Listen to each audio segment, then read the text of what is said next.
Transição para a nova era. 2 cenários e um caminho. O primeiro cenário é do homem humilde, por considerar-se um instrumento a serviço de um Criador, fazendo-se orientar pelas virtudes no sentido de colocar o conhecimento ao bem comum. Com isso pode-se fazer com que a nova era seja de bênçãos. O segundo cenário é do homem soberbo, por se considerar possuidor de poderes divinos, utilizando-os de maneira egoísta para domínio de seus semelhantes. Aí, pode-se estar cavando o seu próprio fim. Pode ser que coletivamente estejamos mais propensos para o segundo cenário, na medida em que o mundo não está exatamente nutrindo as virtudes do amor e da união, mas sim promovendo o conflito pelo uso da ciência e da tecnologia, aportando recursos para uma guerra de destruição em massa, podendo ser de natureza atômica ou biológica, utilizando-as em atos de desespero para que se garanta a implementação da sua agenda de domínio pelo uso da força. O que está em jogo é a sobrevivência do sistema econômico e as cartas estão sobre a mesa.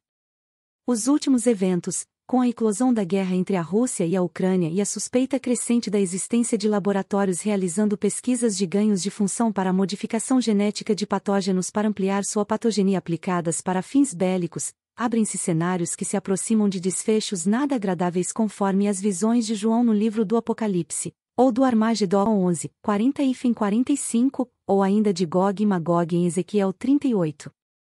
Qualquer que seja o cenário, marcará o fim de uma era e o início de outra. As profecias não devem ser interpretadas como destrutivas, mas sim como formas de apresentar sinais de alerta, acendendo a luz da percepção para que estejamos preparados para enfrentar as consequências, tornando-as menos severas pela conscientização e pela promoção de nossas reformas íntimas. Esses eventos não indicam um fim, mas sim momentos de rupturas para que o processo de evolução continue, pois o caminho da evolução envolverá ainda centenas de milênios, até que nós possamos atingir a iluminação. Apocalipse em grego significa revelação, e nesses tempos em que vivemos é mais do que evidente que tudo está sendo revelado, pois todas as máscaras estão a cair, toda a verdade sendo exposta, de forma nua e crua, fazendo com que a mentira se dispa das roupas da verdade. Isso deve fazer parte de nossa vigilância diária, levando-nos a ser verdadeiros pelo uso do discernimento e da retidão de conduta. No curso da evolução ocorrem intercorrências necessárias, para que o homem soberbo não venha destruir o habitat planetário destinado como o campo de experiência para que o homem humilde possa trilhar o caminho rumo ao seu aperfeiçoamento. O planeta é devidamente protegido por leis desconhecidas e diante dos perigos de uma extinção civilizacional. Se não houver possibilidades de resolução pela capacidade humana, a natureza dá o seu jeito, fazendo que termine a bagunça, mas sem deixar de dar umas fortes sacudidas para se livrar dos ácaros perniciosos. São os fatores exógenos, já citados, mas que não vou aprofundar nas possibilidades. Por outro lado, estariam interrompendo a escalada de destruição das condições da continuidade da vida, muito mais graves. Quer que a transformação seja realizada pelas mãos humanas ou não, estaremos entrando na fase da transição planetária, onde, segundo os espíritas, o planeta passaria da condição de expiação para o de regeneração. Quando isso irá acontecer? Já está acontecendo, mas o ponto de inflexão ainda é desconhecido, estando em algum momento até o ano de 2043. Mas tudo está a indicar que já estamos no limite, podendo até ser inaugurado com a entrada de Plutão em Aquário em 2024. Não se sabe, mas as condições de temperatura e pressão estão aumentando.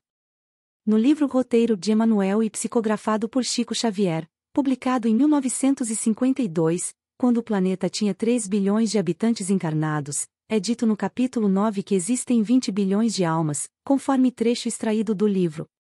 Mais de 20 bilhões de almas conscientes, desencarnadas, sem nos reportarmos aos bilhões de inteligências subhumanas que são aproveitadas nos múltiplos serviços do progresso planetário, cercam o domicílio terrestre, demorando-se noutras faixas de evolução.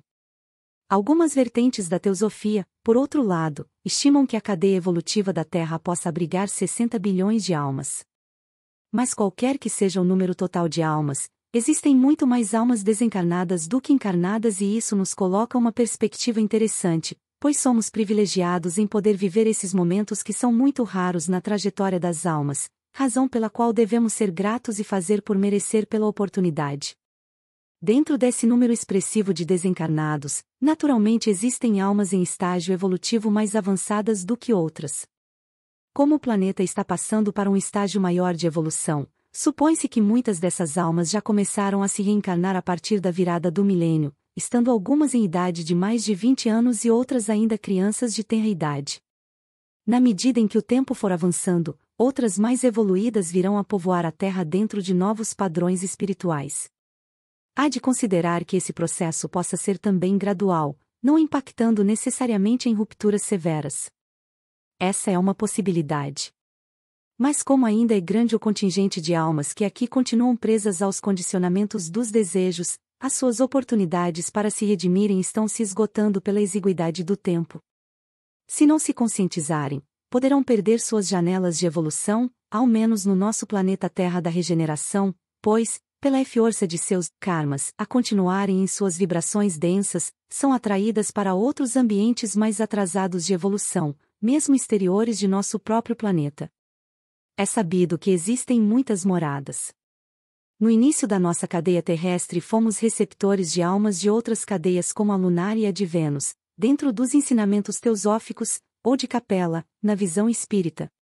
Os habitantes da cadeia lunar ou de Capela encontravam-se na mesma situação de atraso em relação à maioria, onde eles tiveram que se transferir para outros orbes ainda não muito evoluídos, que necessitavam de almas mais preparadas para aquele ambiente, indo para lá auxiliarem no seu impulsionamento evolutivo para transmitir os conhecimentos adquiridos àqueles ainda mais carentes de luz.